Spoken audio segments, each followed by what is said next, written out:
ಇದನ್ನು ನೋಡ್ತಾ ನೋಡ್ತಾ ಮುಗಿತಾ ಇದೆ ಅನ್ನುವಂಥ ಹಂತಕ್ಕೆ ಬಂದಾಗ ಎಂಥ ಒಂದು ಅದ್ಭುತವಾದಂತಹ ಪ್ರದರ್ಶನ.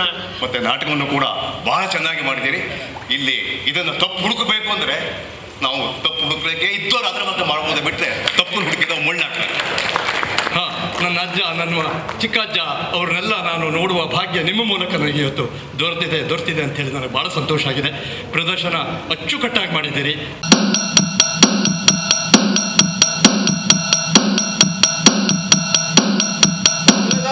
ನಮಸ್ಕಾರ. ಓಹೋ, ರಾವ್ ಬಹದ್ದೂರ್ ಸಾಹೇಬ್ರು, ಬನ್ನಿ ಬನ್ನಿ, ಹೀಗೆ ಬನ್ನಿ, ಕೂತ್ಕೊಳ್ಳಿ. ಅಂದಹಾಗೆ ಇವರು ಅವ ನನ್ನ ಮಗ, ಅದೇ ಮೊನ್ನೆ ಹೇಳಿದ್ನಲ್ಲ, ಚೌಡನಾಯಕರು ಅಂತ. ನಮಸ್ಕಾರ. ನಮಸ್ಕಾರ. ಬನ್ನಿ ಕೂತ್ಕೊಳ್ಳಿ. ಚೌಡನಾಯಕರೇ, ನೀವು ಮ್ಯಾಟ್ರಿಕ್ ಮುಗಿಸಿದ್ದೀರಿ ಅಂತ ಕೇಳಿದ್ದೇನೆ, ಹೌದೇ? ಹೌದು. ಎಲ್ಲಿ ಓದಿದ್ದು? ಹೊನ್ನಾವರ ಸೆಂಟ್ ಥಾಮಸ್ ಹೈಸ್ಕೂಲ್ನಲ್ಲಿ. ಯಾವಾಗ? 1916ರಲ್ಲಿ. ಯಾವ ಕ್ಲಾಸ್ನಲ್ಲಿ ಪಾಸ್ ಆಗಿದ್ದೀರಿ? ಫಸ್ಟ್ ಕ್ಲಾಸ್ನಲ್ಲಿ ಪಾಸ್ ಆಗಿದ್ದೀನಿ ರೀ. ರಾವ್ ಸಾಹೇಬ್ರೆ, ನಿಮ್ಮ ಮಗ ಭಾಳ ಬುದ್ಧಿವಂತರು. ಇವ್ರಿಗೆ ಮಾಮಲೆದಾರ ಹುದ್ದೆ ಭಾಳ ಸುಲಭದಲ್ಲಿ ಸಿಗ. ಏ ಅಧಿಕಾರಿಗಳ ಹತ್ರ ಹೆಂಗ್ ಮಾತಾಡ್ಬೇಕು ಅನ್ನೋದು ನಾ ಮೊದ್ಲು ಕಲ್ತ್ಗ. ಅಲ್ಲಿ ಹಬೀಬುಲ್ಲಾ ಖಾನ್ರ ಭಾಷಣ ಇತ್ತು, ಅದನ್ನ ಕೇಳಕ್ ಹೋಗಿದ್ದು ನಾನು. ಅಲ್ಲಿವರೆಗೆ ಯಾಕೆ ಹೋಗಿದ್ದು ಅಂತ? ನೀವು ಅವ್ರಿಗೆ ಸಿದ್ದಾಪುರದ ಸಭೆ ಮಾಡಕ್ಕೆ ಅವಕಾಶ ಮಾಡ್ಕೊಟ್ನಿಲ್ಲ, ಅದಕ್ಕೆ ಕಣಿಸಿ ಹೋಗ್ಬೇಕತ್ ನಾವು. ಅಲ್ಲಿ ನೀವೇನ್ ಮಾಡಿದ್ರಿ? ಭಾಷಣ ಕೇಳಿದೆ. ಅವ್ರು ಏನ್ ಭಾಷಣ ಮಾಡಿದ್ರು? ಜಲಿಯನ್ ವಾಲಾಬಾಗ್ ಹತ್ಯಾಕಾಂಡನ ಕಣ್ಣಿಗೆ ಕಟ್ಟದಂತೆ ವಿವರಿಸಿದ್ರು. ಅವ್ರು ಭಾಷಣ ಮಾಡಿದ್ರು, ನೀವು ಕೇಳಿದ್ರಿ ಅಲ್ಲ? ಅಲ್ಲಿ ನೀವೇನ್ ಮಾಡಿದ್ರಿ ಅದನ್ನ ಹೇಳಿ. ಅಲ್ಲ ಸಾಹೇಬ್ರೆ, ಅಪರಾಧಿಗಳನ್ನು ಪ್ರಶ್ನಿಸ್ತಾ ಇದ್ದೀರಲ್ಲ. ಹೌದು, ನೀವೀಗ ಅಪರಾಧಿಗಳು, ಸರ್ಕಾರಿ ವಿರೋಧಿಗಳು. ಹೇಳಿ, ಅಲ್ಲಿ ನೀವೇನು ಮಾಡಿದ್ರಿ ಅದನ್ನ ಹೇಳಿ. ಸ್ವರಾಜ್ಯವೇ ನನ್ನ ಜನ್ಮಸಿದ್ಧ ಹಕ್ಕು ಅಂತ ಘೋಷಣೆ ಕೂಗಿದೆ. ಗಾಂಧಿ ಅವರು ಸಾರಿದ ಅಸಹಕಾರ ಚಳವಳಿಯಲ್ಲಿ ಸಕ್ರಿಯವಾಗಿ ಭಾಗವಹಿಸುತ್ತೇನೆಂದು ಪ್ರತಿಜ್ಞೆ ಮಾಡಿದ್ದೇನೆ. ಬ್ರಿಟಿಷರನ್ನ ನಮ್ಮ ನೆಲದಿಂದ ಓಡಿಸುವವರೆಗೂ ನಾನು ಚಳವಳಿಯಿಂದ ಹಿಂದೆ ಸರಿಯುವುದಿಲ್ಲ. ಬ್ರಿಟಿಷ್ ಸರ್ಕಾರಕ್ಕೆ ಧಿಕ್ಕಾರ. ಮಾಫ್ಲೆದಾರ್ರೆ, ನೀವು ನಿಜವಾಗಿ ಭಾರತೀಯರೇ ಆದ್ರೆ ಮೊದಲು ಮಾಫ್ಲೆದಾರ್ಗೆ ರಾಜೀನಾಮೆ ಕೊಡಿ, ನಮ್ಮ ಜೊತೆ ಚಳವಳಿ ಬನ್ನಿ. ರಾವ್ ಸಾಹೇಬ್ರೆ, ಕೇಳಿದ್ರೇನು ನಿಮ್ಮ ಮಗನ ಸೊಕ್ಕಿನ ಮಾತನ್ನ? ಏ ಯಾರ ಹತ್ರ ಹೆಂಗ್ ಮಾತಾಡ್ಬೇಕು ತಿಳಕಲ್ ನಿಂಗೆ? ರಾವ್ ಸಾಹೇಬ್ರೆ, ನಿಮ್ಮ ಮುಖ ನೋಡಿ ಸುಮ್ಮನೆ ಇರ್ಬೇಕಾಗ್ತದೆ. ಇನ್ನೊಮ್ಮೆ ಇವನಿಗೆ ನೀವೇ ಬುದ್ಧಿ ಹೇಳಿ ನೋಡಿ. ನನಗೆ ಯಾರು ಬುದ್ಧಿ ಹೇಳೋ ಅಗತ್ಯ ಇಲ್ಲ. ನನ್ನ ಮೈಯಲ್ಲಿ ಹರಿತಿರೋದು ಭಾರತೀಯ ರಕ್ತ. ನಾನೆಂದು ಬ್ರಿಟಿಷ್ಗೆ ಸಲಾಮ್ ಹೊಡೆಯೋದಿಲ್ಲ. ನನ್ನ ದೇಹದ ಕಣಕಣವು ಕೂಡ ಸ್ವತಂತ್ರ ಭಾರತದ ಕನಸನ್ನು ಕಾಣ್ತಾ ಇದೆ. ಗಾಂಧಿಯವರ ಮಾರ್ಗದಿಂದ ದೂರ ಸರಿಯೋ ಮಾತೇ ಇಲ್ಲ. ಚೌಡ, ನಿನ್ನ ತಂದೆಯವ್ರದ್ದು ಸಿದ್ದಾಪುರ ತಾಲೂಕಿನಲ್ಲಿಯೇ ಪ್ರತಿಷ್ಠಿತ ಕುಟುಂಬ. ಅವರಿಗೆ ಅವಮಾನ ಆಗೋದು ಬೇಡ. ನೀನು ಹಬೀಬುಲ್ಲಾ ಖಾನ್ರ ಭಾಷಣಕ್ಕೆ ಹೋಗಿದ್ದಾಗ್ಲಿ, ಅಲ್ಲಿ ಪ್ರತಿಜ್ಞೆ ಮಾಡಿದ್ದಾಗ್ಲಿ, ಬ್ರಿಟಿಷ್ ಸರ್ಕಾರ ವಿರುದ್ಧ ಘೋಷಣೆಗೆ ಹೋಗಿದ್ದಾಗ್ಲಿ ತಪ್ಪಾಯ್ತು ಅಂತ ಒಂದು ಕ್ಷಮಾಪಣೆ ಪತ್ರ ಬರೆದು ಕೊಟ್ಬಿಡು. ಕ್ಷಮೆ? ಯಾರ ಹತ್ರ ಕ್ಷಮೆ? ನಮ್ಮ ನೆಲದಲ್ಲಿ ನಾವು ಸ್ವತಂತ್ರವಾಗಿ ಬದುಕಬೇಕು ಎಂಬ ಆಸೆ ಹೊತ್ತಂತ ನಾವು ನಮ್ಮನ್ನು ಮೆಟ್ಟಿ ತುಳಿತಾ ಇದ್ದವ್ರ ಹತ್ರ ಕ್ಷಮೆ ಕೇಳಬೇಕೇನು? ಎಂದಿಗೂ ಸಾಧ್ಯ ಇಲ್ಲ. ಅದು ಹೋಗ್ಲಿ ಬಿಡು. ನಿನ್ನ ತಂದೆಯವ್ರ ಕಾಲಿಗೆ ಬಿದ್ದು ನಾನು ಇಲ್ಲಿವರೆಗೆ ಮಾಡಿ ತಪ್ಪಾಯ್ತು ಅಂತ ಹೇಳೋ, ನಿನ್ನನ್ನು ಬಿಟ್ಟು ಬಿಡ್ತಾನೆ. No no, not at all. No question of apology. I must kick the British rule out of my motherland. Understand? Rao ಸಾಹೇಬ್ರೆ, ಕೇಳಿದ್ರೇನು ನಿಮ್ಮ ಮಗನ ಮಸಾಣಿ ಮಾತನ್ನ? ಇವನು ಕ್ಷಮೆ ಕೇಳದಿದ್ರೆ ಇವನಿಗೆ ಏನ್ ಶಿಕ್ಷೆ ವಿಧಿಸಬೇಕು ಅಂತ ನಂಗೆ ಗೊತ್ತಿದೆ. ಏ ಚೌಡ, ಮೆಟ್ರಿಕ್ ತನಕ ಓದಿಕಿಂದು 4 ಅಕ್ಷರ ಇಂಗ್ಲಿಷ್ನ ಕೆಸ್ ಪಸ್ ಅಂತ ಕಲ್ತ್ಕೊಂಡ್ಬಂದ್ಕೊಂಡು ಸಾಹೇಬ್ರದ್ರಿ ಚೊಗರಾಡಿಸ್ತಾ ಇದೀಯನ? ಈ ರಾವ್ ಬಹದ್ದೂರ್ನ ಮಾನನ ಸಾಹೇಬ್ರದ್ರಿ ತೊಳೆದು ಬಿಟ್ಟಿಯಲ್ಲೋ. ನಮ್ಮ ಮಂತಂದ ಮಾನ ತೊಳಿಬೇಡ ಕುಲ್ಗೇಡಿ. ಬರ ಮೊದ್ಲು ತಪ್ಪಾತು ಹೇಳು. ಚಳವಳಿ ಹೋಗೋದನ್ನ ಬಿಡು. ನಿಂಗೆ ಮಾಮಲೆದಾರಕನ ಕರೆದು ಕೊಡ್ತಾರೆ, ಅಷ್ಟು ಮಾಡು. ಅಪ್ಪ, ನಂಗೆ ಮಾಮಲೆದಾರಿಕೆ ಬೇಡ. ಇಲ್ಲಿ ನೋಡ್ಕ, ನಾನು ಬ್ರಿಟಿಷರ ಕೈ ಕೆಳಗೆ ಒಂದು ಜವಾನ್ ಕೆಲಸನ ಮಾಡಕ್ಕಲ್ಲ. ಏ ನೀ ಹಿಂಗೆ ಶಿಫಾರಸು ಮಾಡ್ಕಿತಾ ಇದ್ರೆ ನಮ್ಮ ಮನಿಂದನೂ ಹೊರಗೆ ಹಾಕ್ಬೇಕಾಗೈತಿ, ನೆಪ್ಪಿರ್ಲೆ.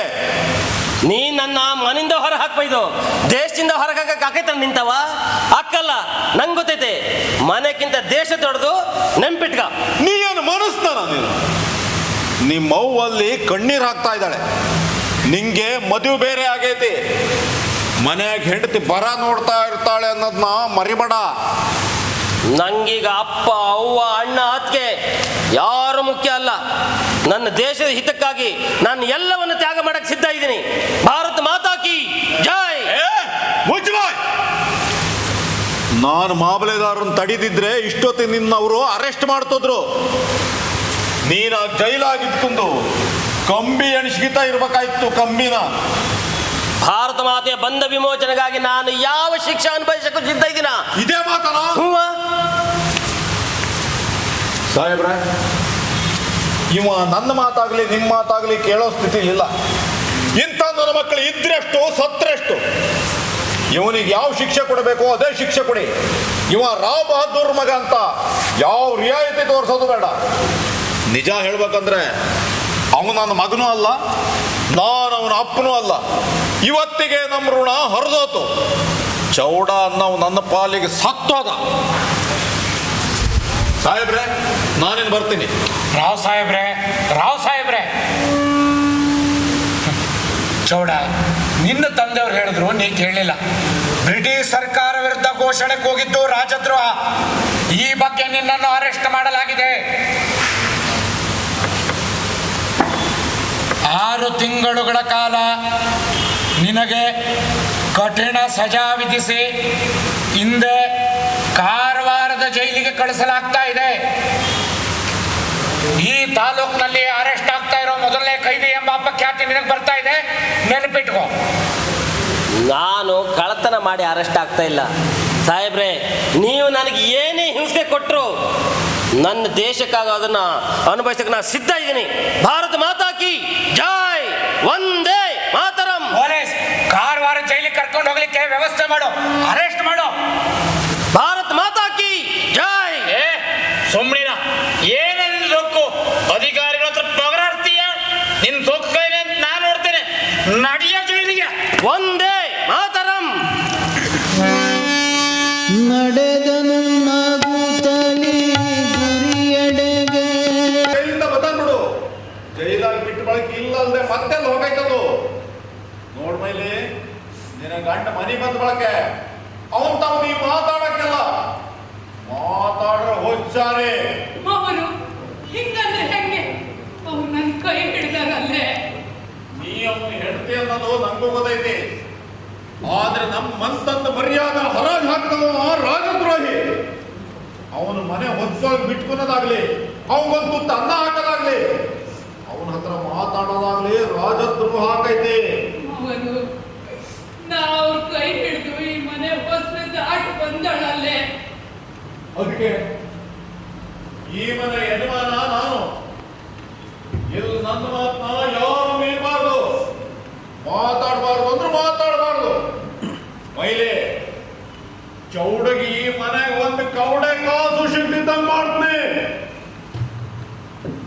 ಅವರು ಹಿಂಗಂದ್ರೆ ಹೆಂಗೆ? ಅವ್ರ ಪರವಾಗಿ ನಾನು ಮನಸ್ಸೊಮ್ಮೆ ಕೇಳ್ತಿ, ನಮ್ಮ ಜೀವನ ಹಾಳು ಮಾಡಿಕೊಡಿ. ಮೈಲಿ, ಇನ್ನೆಂತ ಮಾಡೋದು? ಮಗ ರತ್ನಾಕರ ಮಗ. ಅವ್ವ ಅಳುಬೇಡ ಅವ್ವ. ರತ್ನಕರ ಎಲ್ಲ ಸುಟ್ನಲ್ಲನ ಚೌಡ್ನೇಕರು ಸುಟ್ಟದಂತ ತಿಳ್ಕೊಂಡೇನ?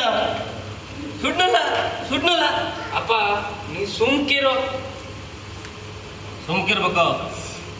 ಎಂತಕ್ಕೆ ಸುಮ್ಕಿರ್ಬೇಕು? ನಾವೀಗ ಸ್ವತಂತ್ರ ಭಾರತದ ಪ್ರಜೆಗಳು. ನಮಗೆ ಎಂತ ಮಾಡಕ್ಕೂ ಹಕ್ಕೈತಿ, ಎಂತ ಮಾತಾಡಕ್ಕೂ ಹಕ್ಕೈತಿ. ನೀನು ರತ್ನಾಕರನೇನಾ? ನಿನಗ್ ನಾ ಯಾರು ಅನ್ನೋದೇ ಮರ್ತೋತನ. ರತ್ನಾಕರ ನಂಗೆ ಚಳವಳಿಯಾಗಿ ಭಾಗವಹಿಸಕ್ಕೆ ಆಗ್ಲಿಲ್ಲ ಕಣ. ಹೌದನ? ಹಂಗಾರೆ ಬ್ರಿಟಿಷರು ಕೊನೆಯ ಪೀಳಿಗೆನು ನಮ್ಮ ದೇಶ ಬಿಟ್ಟು ಹೋತ ಅಥವಾ ಅವರು ಅನಿಷ್ಟ ಆಡಳಿತ ಇಲ್ಲೇ ಬಿಟ್ಟು ಹೋಗ್ಯಾರ? ನಾವೀಗ ನಮ್ ಸರ್ಕಾರನೇ ನಡೆಸ್ತಾ ಇದೀವ. ಹೌದನ? ಹಂಗಾರೆ ಹೇಳು. ಭಾರತ್ ಮಾತಾ ಕಿ ಜೈ. ಭಾರತ್ ಮಾತಾ ಕಿ ಜೈ ಅನ್ನ. ಬಾಯಾಗಂತ ಕಡುಬು ತುಂಬಿಕೊಂಡಿದ್ದಾನೆ ಜೈ ಅನ್ನ.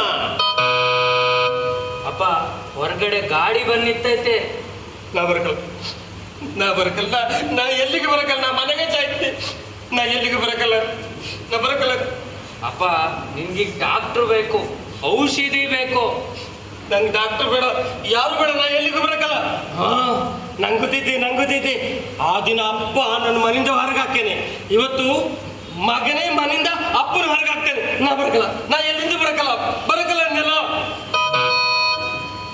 ರತ್ನಗ್ರಾಮ, ನಾನು ನಾಮದಾರಿ ಮಕ್ಕಳು ಬೆಳಿಬೇಕು, ನಾಮದಾರಿ ಮಕ್ಕಳು ಸಮಾಜದಾಗ ದೊಡ್ಡ ಹುದ್ದಾಗಿರ್ಬೇಕು ಅಂತ ಹೇಳ್ಕೊಂಡು ಒಂದು ನಾಮದಾರಿ ಹೋಟೆಲ್ ಮಾಡ್ಬೇಕಂತ ಮಾಡಿದ್ದ ಕಣ. ನಂತವಾಗ್ಲಿಲ್ಲ ಕಣ. ನಾನ್ ಮನ್ಸ ಅಲ್ಲ ಅಂತ ಸ್ವಾತಂತ್ರ್ಯ ಬಂದ್ಮೇಲೆ ಮತ್ತು ಸ್ವಾರ್ಥ ಆಗ್ಬಿಟ್ಟೆ. ಅಪ್ಪ ಹೇಳು ಬಾ, ಗಾಡಿ ಹತ್ತುವಂತೆ ಬಾ. ನಾ ಬರಕಲ್ಲ, ಬಾ. ನಾ ಎಲ್ಲಿಗೆ ಬರಕಲ್ಲ. ಆಚಾರ್ಯವೇ, ನನ್ನ ಮುತ್ತೈತನವೇ ಹೋಗಿ ಹೋತೆ. ತಾಯಿ ಅಳಬೇಡಿ, ಸಮಾಧಾನ ಮಾಡಿಕೊಳ್ಳಿ. ಚೌಡನಾಯಕರು ತುಂಬಾ ದೊಡ್ಡ ವ್ಯಕ್ತಿಗಳಾಗಿದ್ದರು. ಮೊನ್ನೆ ಅಷ್ಟೇ ಕೇಂದ್ರ ಮಂತ್ರಿಗಳಾದ ರಂಗನಾಥ್ ದಿವಾಕರ್ ಅವರು ಇಲ್ಲಿಗಾಗಿ ಬಂದಿದ್ರು ಚೌಡನಾಯಕರನ್ನ ಮಾತಾಡಿಸ್ಕೊಂಡು ಹೋಗ್ಲಿಕ್ಕೆ. ಆವಾಗ ಅವರು ಚೌಡನಾಯಕರ ಕುರಿತಾಗಿ ನಮಗೆಲ್ಲವನ್ನು ಹೇಳಿದರು. ತುಂಬಾ ಚೆನ್ನಾಗಿ ನೋಡ್ಕೊಳ್ಳಿ ಅಂತ ಸಹಿತ ಹೇಳಿದರು. ಚೌಡನಾಯಕರು ಎಂತಹ ಮಹಾನ್ ಸ್ವಾತಂತ್ರ್ಯ ಸೇನಾನಿಯಾಗಿದ್ರು ಎನ್ನುವುದು ನಮಗೆ ಆವಾಗ ಗೊತ್ತಾಯಿತು. ನಾವು ಅವರಿಗೆ ತುಂಬಾ ಒಳ್ಳೆ ಟ್ರೀಟ್ಮೆಂಟ್ ಕೊಡ್ತಾ ಇದ್ವಿ. ಅವರು ಆವಾಗ ಬೆಂಕಿ ಅಂತ ಕೂಗ್ತಿದ್ರು. ಕೈಗೆ ಸಿಕ್ಕಿದ ಏನನ್ನಾದರೂ ತೆಗೆದುಕೊಂಡು ನಿಮ್ಮನ್ನೆಲ್ಲ ಸುಟ್ಟು ಬಿಡ್ತೀನಿ ಅಂತ ನಮ್ಮನ್ನೆಲ್ಲ ಹೆದರಿಸ್ತಿದ್ರು. ಅವರ ಭೀಕರ ರೂಪವನ್ನು ನೋಡಿ ನಾವೆಲ್ಲ ಕಂಗಾಲಾಗಿ ಹೋಗ್ತಿದ್ವಿ. ಅಡಿಕೆ ಸುಟ್ಟೆ, ಮನೆ ಸುಟ್ಟೆ, ಈಗ ಅದೇ ಬೆಂಕಿ ನನ್ನನ್ನು ಸುಡ್ತಾ ಇದೆ ಅಂತ ಕೂಗಾಡ್ತಾ ಇತ್ತು. ಮನೋವ್ಯಾಧಿ ಹೆಚ್ಚಾದರೆ ಮಾತ್ರೆಯನ್ನು ಕೊಡ್ತಿದ್ವಿ. ಕುಣಿಯತೊಡಗಿದಾಗ ಇಂಜೆಕ್ಷನ್ ಕೊಟ್ಟು ಮಲಗಿಸ್ತಿದ್ವಿ. ಆದರೆ ಅವರ ಮನೋವ್ಯಾಧಿ ದೈಹಿಕ ಕಾಯಿಲೆಯಾಗಿ ಬದಲಾಯಿತು. ಆವಾಗ ಅವರನ್ನು ಬೇರೆ ವೈದ್ಯರ ಹತ್ರ ತೋರಿಸಿದ್ವಿ. ಅವರ ಹತ್ರನೇ ಟ್ರೀಟ್ಮೆಂಟ್ ನಡೀತಾ ಇತ್ತು. ಅವರು ಪರೀಕ್ಷಿಸಿದ ವೈದ್ಯರು ಅವರಿಗೆ ಸ್ಟೊಮಕ್ ಕಾಲ್ಸರ್ ಅಂತ ಹೇಳಿದರು. ಮೊನ್ನೆಯಷ್ಟೇ ಅವರ ಕರುಳಿನ ಹುಣ್ಣು ಒಡೆದು ಚೌಡನಾಯಕರು ತೀರ್ಕೊಂಡ್ಬಿಟ್ರು. ಅವರು ಯಾವಾಗಲೂ ಹೇಳ್ತಾ ಇದ್ರು, ಸಿದ್ದಾಪುರದ ನಾಮಧಾರಿ ಮಕ್ಕಳು ಓದಬೇಕು, ಅವರು ಮುಂದೆ ಬರಬೇಕು, ಅವರಿಗಾಗಿ ನಾನೊಂದು ಹಾಸ್ಟೆಲ್ ಕಟ್ಟಿಸ್ಬೇಕು ಅಂತ ಹೇಳ್ತಾ ಇದ್ದರು. ನಾನು ನಿಮಗೆ ಮೊನ್ನೆನೇ ಟೆಲಿಗ್ರಾಮ್ ಕೊಟ್ಟೆ, ಆದರೆ ತಲುಪೋದು ಸ್ವಲ್ಪ ತಡ ಆಯ್ತಷ್ಟೆ. ನೀವು ಕಳಿಸಿದ ತಂತಿ ಸಿಕ್ಕಿದ್ದು ನಿನ್ನೆ ಸಂಜೆ. ದಾರಿ ಖರ್ಚಿಗೆ ದುಡ್ಡು ಹೊಂದಿಸ್ಕೊಂಡು ಬಂದ್ವಿ. ಹೇಗೋ ಅಪ್ನಿಗೆ ಕಡಿಮೆ ಆಗಿದೆ, ಮನೆಗೆ ಕರ್ಕೊಂಡು ಹೋಗೋಣ ಅಂತ ಮಾಡಿದ್ವಿ. ಅವ್ರಿದ್ದಾಗಂತೂ ಬರಕ್ಕಾಗ್ಲಿಲ್ಲ. ಈಗ ಅವ್ರ ಹೆಣನಾರು ಎಲ್ಲ ಇತ್ತು ತೋರಿಸ್ರಿ ಡಾಕ್ಟ್ರೆ, ಕಣ್ಣಿಗಾರು ಹಾಕ್ಯತ್ನೆ. ತಾಯಿ ಸಮಾಧಾನ ಮಾಡಿಕೊಳ್ಳಿ. ಅದಕ್ಕೆಲ್ಲ ನಮ್ಮ ಆಸ್ಪತ್ರೆಯಲ್ಲಿ ಒಂದು ನೀತಿ ನಿಯಮ ಅಂತ ಇದೆ. ಕಡೆಗೂ ನನ್ ಬಿಟ್ಟೆ ಹೋಗ್ಬಿಟ್ರ, ನೀವಿಲ್ದೆ ನಾ ಬದುಕದಾರು ಹೆಂಗೆ? ತಾಯಿ ಅಳಬೇಡಿ. ಈ ಪ್ರಪಂಚದಲ್ಲಿ ಹುಟ್ಟಿದ ಪ್ರತಿಯೊಂದು ಜೀವಿಯು ಒಂದಲ್ಲ ಒಂದು ದಿವಸ ಸಾಯಲೇಬೇಕು. ಇವತ್ತು ಚೌಡನಾಯಕರು, ನಾಳೆ ಮತ್ತಿನ್ಯಾರು? ತಾಯಿ, ಚೌಡನಾಯಕರು ಸ್ವತಂತ್ರ ಭಾರತದ ಕನಸನ್ನ ಕಾಣ್ತಾ ಇದ್ರು. ಆದರೆ ಭಾರತಕ್ಕೆ ಸ್ವಾತಂತ್ರ್ಯ ಬಂದು 5 ವರ್ಷಗಳಾದ ಮೇಲೆ ಈ ವೈಭವವನ್ನು ನೋಡಲಿಕ್ಕೆ ಚೌಡನಾಯಕರೇ ಉಳಿಲಿಲ್ಲ. ಎಂತಹ ವಿಪರ್ಯಾಸ! ನಮ್ಮ ಟ್ರೀಟ್ಮೆಂಟ್ನಿಂದ ಅವರು ಉಳಿದುಕೊಂಡಿದ್ರೆ ಅದರ ಆನಂದವೇ ಬೇರೆ. ಅವ್ರ ಅಂತ್ಯಕಾಲದಲ್ಲಿ ಅವ್ರ ಸೇವೆ ಮಾಡಿದ್ರಿ, ಆ ಪುಣ್ಯ ನಿಮಗೆ ಸಿಕ್ತು. ನಿಮ್ಮ ಸೇವೆಗಾಗಿ ಧನ್ಯವಾದಗಳು ಅಂತ ಮಾತ್ರ ಹೇಳಬಲ್ಲೆ. ಹೌದು ಸ್ವಾಮಿ, ಕಡೆ ಕಾಲದಲ್ಲಿ ಅವ್ರ ಆರೈಕೆ ಮಾಡಕ್ಕಂತೂ ನಮ್ ತವಾಗ್ಲಿಲ್ಲ. ಯಾವಾಗಲೂ ದೇಶ ದೇಶ ಅನ್ನೋರು. ದೇಶಕ್ಕಾಗಿ ಎಷ್ಟು ಅದನ್ನ ಜೈಲಿಗೆ ಹೋದ್ರು, ಅದು ಎಂತೆಂತ ತರಾಸ ಅನುಭವಿಸಿದ್ರು ಏನ. ಆದ್ರೆ ಒಂದಿನೂ ನಂತವಾಗ ಅದರ್ನಿಲ್ಲ. ಕ್ಷಣಕ್ಕೊಮ್ಮೆ ಮೈಲಿ ಅನ್ನೋರು. ದೇಶ ದೇಶ ಅನ್ಕೊಂತ ಯಾವಾಗಲೂ ಸಂಸಾರ ತೂಗ್ಸಾಗ ನಾ ಕಣ್ಣೀರಿಟ್ರೆ ಹೇಳೋರು, ಮೈಲಿ ಹೊಡಬೇಡ, ದೇಶದಾಗೆ ಬ್ರಿಟಿಷರು ಹೊರದಬ್ಬಕ್ಕೆ ಎಷ್ಟು ಜನ ಎಷ್ಟು ಕಷ್ಟ ಪಡ್ತಾ ಇದ್ದಾರೆ. ಅವ್ರ ಅಳನಾಗೆ ನಮ್ಮ ಅಳ ಐತಿ, ಅವ್ರ ನಗನಾಗೆ ನಮ್ಮ ನಗ ಐತಿ ಅನ್ನೋರು. ದೇಶ ದೇಶ ಸ್ವತಂತ್ರ ಅನ್ಕೊಂತ ಈಗ ದೇಶಕ್ಕೆ ಸ್ವತಂತ್ರ ಬಂತು, ನಮ್ಮನೆ ಸಂತೋಷವೇ ಹೋಗಿ ಹೋತೆ. ಸಮಾಧಾನ ಮಾಡ್ಕೊಳ್ಳಿ. ನಮ್ಮ ಆಸ್ಪತ್ರೆಯ ಶವಾಗಾರದಲ್ಲಿ ಚೌಡನಾಯಕನ ಶವವನ್ನು ಇರಿಸಿದ್ದೇವೆ. ನೀವು ಅಲ್ಲಿ ಹೋಗಿ ನೋಡ್ಬೋದು. ತಾಯಿ, ಅಳಬೇಡಿ. ಯಾಕಂದ್ರೆ ನೀವು ಅಳುವುದನ್ನು ನೋಡಿ ನಿಮಗಿಂತ ದೊಡ್ಡದಾಗಿ ಅಳುವವರು ಇದ್ದಾರೆ. ನಿಮ್ಮನ್ನ ನೋಡಿ ಚಪ್ಪಾಳೆ ತಟ್ಟಿ ನಗುವವರು ಇದ್ದಾರೆ. ಯಾಕಂದ್ರೆ ಇದು ಮೆಂಟಲ್ ಹಾಸ್ಪಿಟಲ್. ಅದಕ್ಕಾಗಿ ತಡ ಮಾಡದೆ ಆದಷ್ಟು ಬೇಗ ವಾಹನ ತಂದು ಕಳೇಬರವನ್ನು ತೆಗೆದುಕೊಂಡು ಹೋಗಿ. ಡಾಕ್ಟ್ರೆ, ನಮ್ಮ ಹಣಕಾಸಿನ ಸ್ಥಿತಿ ನಿಮ್ಗೆ ತಿಳಿದಿರ್ಬೋದು. ನಾವಿಲ್ಲಿಗೆ ಬರಬೇಕಾದ್ರೆ ಮನೆ ಕಟ್ಟಲು ತಂದಿದ್ದು ಪಕಾಸ್ ಅಡ್ಬಿಟ್ಟು ದುಡ್ಡು ಹೊಂದಿಸ್ಕೊಂಡು ಬಂದ್ವಿ. ಈಗ ನಮಗೆ ದಾರಿ ಖರ್ಚಿಗೆ ಆಗಷ್ಟು ಮಾತ್ರ ಹಣ ಇದೆ. ರತ್ನಾಕರ್, ನಿಮ್ಮ ಸಮಸ್ಯೆ ನನಗೆ ಅರ್ಥ ಆಗ್ತದೆ. ಚೌಡನಾಯಕರು ಅಂತ್ಯ ಸಂಸ್ಕಾರವನ್ನು ಮಾಡಲಿಕ್ಕೆ ನೀವಿಬ್ಬರೂ ಬಾಧ್ಯಸ್ಥರು. ಒಂದು ಕೆಲಸ ಮಾಡಿ, ನಮ್ಮ ಆಸ್ಪತ್ರೆಯ ರುದ್ರಭೂಮಿಯಲ್ಲಿಯೇ ಚೌಡನಾಯಕರ ಅಂತ್ಯ ಸಂಸ್ಕಾರವನ್ನು ಮಾಡಲಿಕ್ಕೆ ನಾನೆಲ್ಲ ವ್ಯವಸ್ಥೆ ಮಾಡಿಕೊಡ್ತೇನೆ. ವಿಚಾರ ಮಾಡಿ.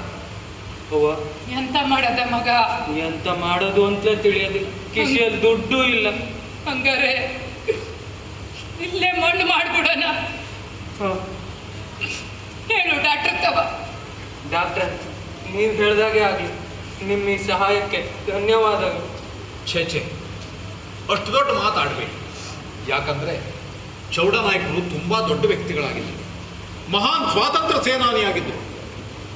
ಅಂಥವರ ತ್ಯಾಗದಿಂದಾಗಿಯೇ ನಾವಿಂದು ಸ್ವತಂತ್ರರಾಗಿದ್ದೇವೆ.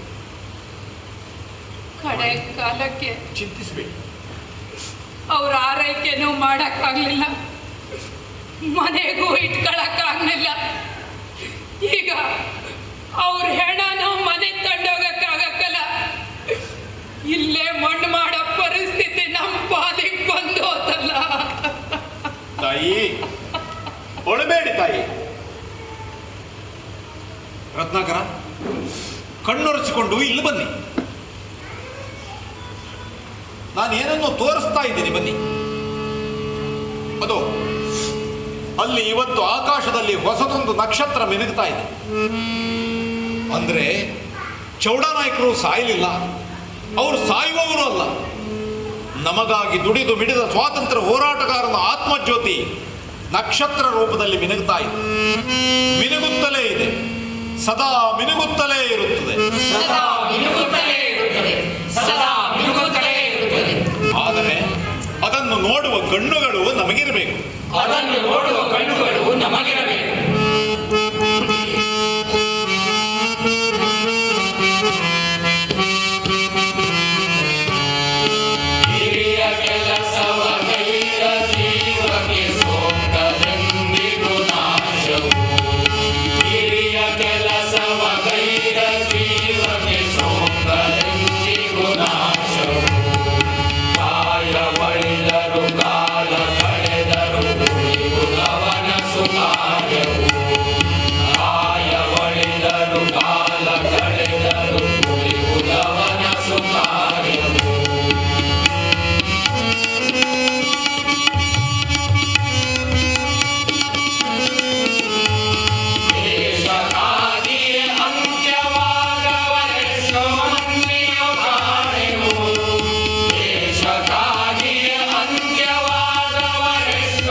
ಎಲ್ಲರಿಗೂ ನಮಸ್ಕಾರಗಳು. ಒಂದು 5 ನಿಮಿಷದ ಎಲ್ಲ ಪ್ರೇಕ್ಷಕ ಮಹಾಪ್ರಭುಗಳ ಅವಕಾಶವನ್ನು ಬೇಡ್ತಾ ಇದ್ದೇವೆ. ಇಡೀ ತಂಡದ ಪರಿಚಯ ಮಾಡಿಕೊಳ್ಳೋದು ನಮ್ಮ ಕರ್ತವ್ಯ ಮತ್ತು ಸಂಪ್ರದಾಯ. ದಯಮಾಡಿ ಸಂಗೀತ ಅವರೆಲ್ಲರೂ ಮೇಲೆ ಬನ್ನಿ. ನಮ್ಮನ್ನು ಕರೆಸಿದ 3 ಸಂಸ್ಥೆಯರು, ಲಯನ್ಸ್ ಕ್ಲಬ್ಬು, ಆಮೇಲೆ ಬ್ಯಾಡ್ಮಿಂಟನ್ ಕ್ಲಬ್ಬು ಅಂಕೋಲಾ ಮತ್ತು ಲಯನ್ಸ್ ಕ್ಲಬ್, ಆ 3 ಪದಾಧಿಕಾರಿಗಳು ದಯಮಾಡಿ ವೇದಿಕೆ ಮೇಲೆ ಬನ್ನಿ. ಈಗ ನಮ್ಮ ಪಾತ್ರದಾಗಲೇ ಪರಿಚಯವನ್ನು ಮಾಡಿಕೊಡ್ತದೆ. ನಾನು ಗಣಪತಿ ಹೆಗಡೆ ಹುಲಿಮನೆ ಅಂತ ಈ ನಾಟಕವನ್ನು ನಿರ್ದೇಶನ ಮಾಡಿದ್ದೇನೆ ಹಾಗೂ ಸಂಘಟಕ. ಯಾಕೆಂದರೆ ಈ ಕಲೆಯನ್ನೇ ಬದುಕಲಿಕ್ಕೆ ಸಾಧ್ಯ ಇಲ್ಲ. ಆದ್ದರಿಂದ ನಾನು ವೃತ್ತಿ ಜೀವನ ಮೆಕ್ಯಾನಿಕ್ಕು ಮತ್ತು ಕೃಷಿಕ. ರಾಮ್ ಅಂಕೋಲೇಕರ್. ಮೂಲತಃ ಇದೇ ನಿಮ್ಮ ಅಂಕೋಲಾದವರು, ಸಿದ್ದಾಪುರದಲ್ಲಿ ನೆಲೆಗೊಂಡಿದ್ದಾರೆ. ಹೋಟೆಲ್ ಉದ್ಯಮಿಗಳು, ನಮ್ಮ ತಂಡದ ನಟರು.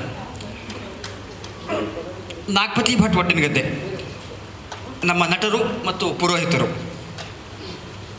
ಪ್ರವೀಣಾ ಹೆಗಡೆ ಗುಂಜುಗೋಡು ಗೃಹಿಣಿ ಮತ್ತು ನಮ್ಮಲ್ಲಿಯ ನಟಿ. ಗಣಪತಿ ಹೆಗಡೆ ಗುಂಜುಗೋಡು ಖ್ಯಾತ ತಾಳಮದ್ದಲೆ ಅರ್ಥಧಾರಿ ಮತ್ತು ನಮ್ಮ ನಟ ಮತ್ತು ಕೃಷಿಕ, ಇಬ್ಬರು ದಂಪತಿಗಳು.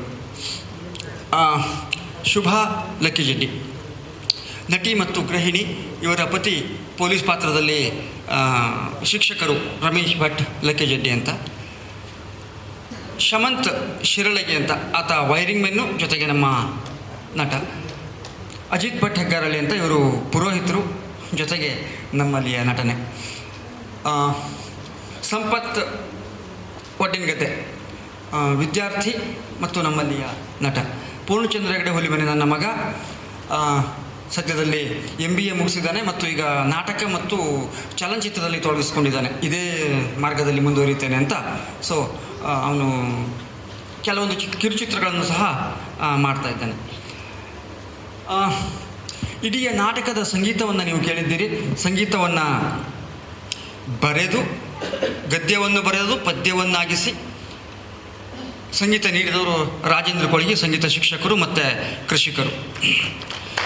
ಜೊತೆಗೆ ಸಾಥ್ ನೀಡಿದವರು ಮತ್ತು ಪಾತ್ರ ನಿರ್ವಹಿಸಿದವರು ಸಂಜಯ್ ಭಟ್ ಬೆಳಗಿ, ಜೊತೆಗೆ ಶಶಿಭೂಷಣ್ ತೆಂಗಾರ್ಮನೆ. ಧ್ವನಿ ಮತ್ತು ಬೆಳಕಿನಲ್ಲಿ ಯಥಾಪ್ರಕಾರವಾಗಿ ಉದಯ್ ಸಿರ್ಸಿ ಸೌಂಡ್ ಮತ್ತು ಛಾಯಾಗ್ರಹಣ ಮತ್ತು ಫೋಟೋದಲ್ಲಿ ಸ್ನೇಹಿತ ಗಣಪತಿ ಹೆಗಡೆ ಒಡ್ಡಿನಗದ್ದೆ. ಅಲ್ಲಿ ಯಾಕಂದ್ರೆ ಫೋಟೋ ತೆಗಿತಾ ಇದ್ದಾರೆ, ಹಾಗಾಗಿ ಇಲ್ಲಿ ಬರಲಿಕ್ಕೆ ಆಗ್ತಾ ಇಲ್ಲ ಅವರಿಗೆ. ಇಲ್ಲಿ ನಮ್ಮನ್ನು ಕರೆಸಿದವರಿಗೆ ನಾನು ಧನ್ಯವಾದಗಳನ್ನು ಅರ್ಪಿಸಲೇಬೇಕು.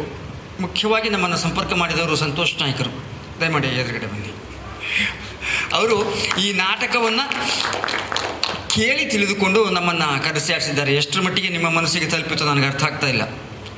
ಪ್ರೇಕ್ಷಕರ ಸಂಖ್ಯೆ ಕಡಿಮೆ ಇದ್ದರೂ ಕೂಡ ನಾಟಕ ಚೆನ್ನಾಗಾಗಿದೆ ಅಂತ ನನ್ನ ಅನಿಸಿಕೆ. ನಾಟಕದ ಬಗ್ಗೆ ಯಾರಾದರೂ ತಮ್ಮ ಅಭಿಪ್ರಾಯವನ್ನು, ಯಾರು ಪ್ರೇಕ್ಷಕರಿದ್ದೀರಿ, ಅನಂತ ನಾಯಕರಿದ್ದೀರಿ, ಯಾರು ನಿಮ್ಮ ಅಭಿಪ್ರಾಯವನ್ನು ದಯಮಾಡಿ ತಿಳಿಸಿ. ನಾಟಕ ಹೇಗಾಯಿತು ಅಥವಾ ತಪ್ಪುಗಳು ಏನಾದರೂ ತಿದ್ದುಕೊಳ್ಳಿಕ್ಕೆ ಅವಕಾಶ ಇದೆಯೋ, ಯಾಕೆಂದರೆ ಮುಂದಿನ ಪ್ರಯೋಗಗಳಲ್ಲಿ ನಾವು ತಿದ್ದುಕೊಳ್ಳಿಕ್ಕೆ ಸಾಧ್ಯ ಆಗುತ್ತೆ ಅಂತ ಹೇಳ್ತಾರೆ. ಅಂಕೋಲೆ ಕಾಲೇಜಲ್ಲಿ ನಾನು 38 ಸರ್ವಿಸ್ ಮಾಡಿದ್ದೆ. ಸಂತೋಷ್ ಅವರು ಹೇಳಿದವಾಗ ಹುಲಿಮನೆ ಟೀಮ್ ಅಂತ ಕೇಳಿದ್ದೆ. ನಾನು ಹುಲಿಮನೆ ಟೀಮ್ ಕೇಳಿದ ತಕ್ಷಣ ಮತ್ತೆ ವಿಚಾರ ಮಾಡೋದೇ ಬೇಡ, ಯಾಕೆ ಇತಿಹಾಸ ಭಾಳ ಇದೆ, ಯಾಕೆ ನನ್ನ ಸಂಬಂಧಿಕರು ಪೂರ್ತಿ ಅಲ್ಲೇ ಸಿದ್ದಾಪುರದಲ್ಲಿ ಇದ್ದಾರೆ. ತಕ್ಷಣ ನಾನು ಅವರಿಗೆ ಆಶ್ವಾಸನೆ ಕೊಟ್ಟು ನೀವು ಕರೆಸಿ ಇಲ್ಲಿ, ಮತ್ತು ನಾನು ಪದೇ ಪದೇ ಊರಿಗೆ ಹೋಗ್ತಿದ್ದೇನೆ, ಸ್ವಲ್ಪ ನೋಡಿ ಇಡು ಅಂತ ಹೇಳಿದ್ದೆ. ಅವನು 2 ತಿಂಗಳು ಮುಂಚೆನೇ ನನಗೆ ಸರ್ 5ನೇ ತಾರೀಕು ಅಂತ ಹೇಳಿದ್ದ. ನಾನು ಅದು ಅಡ್ಡಿಲ್ಲ ಅಂತ ಹೇಳಿದ್ದೆ. ನನಗೆ ಬಹಳ ಖುಷಿ ಆಯಿತು. ಯಾಕೆ ಕೇಳಿದ್ರೆ ಇವತ್ತು ಈ ನಾಟಕ ನೋಡುವಾಗ ಮುಗಿದು ಹೋಯ್ತು ಎಷ್ಟು ಬೇಗ. ಮತ್ತು ನನಗೆ ನಿನಾಸುಮ್ಮಿನ ನಾಟಕದ ರೂಪುರೇಷೆ ಬಂದಿದೆ. ಸೇಮ್ ಅದೇ ರೀತಿ ಇದೆ. ಅಂದರೆ ಸ್ವತಃ ನಾಟಕಕಾರರೇ ಎಲ್ಲವನ್ನೂ ಸ್ಟೇಜನ್ನು ಬದಲಾಯಿಸುವಂಥದ್ದು ಇದನ್ನು ನೋಡಿದೆ ನಾನು. ಪುನಃ ನನ್ನ ಬಾಲ್ಯದ ನಾನು SSLC ವರೆಗೆ ಏನು ಕಲಿತಿದ್ದೇನೆ ನೆನಪಾಗ್ತಾ ಇದೆ. ಅದಕ್ಕೆ ನಾನು ಸಂತೋಷದ ಧನ್ಯವಾದ ಹೇಳ್ತೇನೆ. ಮತ್ತು ನಾಟಕವನ್ನು ಕೂಡ ಬಹಳ ಚೆನ್ನಾಗಿ ಮಾಡಿದ್ದೀರಿ. ಇಲ್ಲಿ ಇದನ್ನು ತಪ್ಪು ಹುಡುಕಬೇಕು ಅಂದರೆ ನಾವು ತಪ್ಪು ಹುಡುಕಲಿಕ್ಕೆ ಇದ್ದವರು ಅದರ ಮಾತ್ರ ಮಾಡ್ಬೋದು, ಬಿಟ್ಟರೆ ತಪ್ಪು ಹುಡುಕಿದ ಮುಳ್ಳಾಗ್ತದೆ.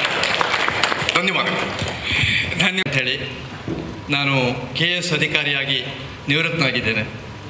ಅದಕ್ಕೆ ಮೊದಲು ನಾನು ಸಿದ್ದಾಪುರದಲ್ಲಿ ಕಾಲೇಜ್ ಪ್ರಾಧ್ಯಾಪಕನಾಗಿದ್ದೆ.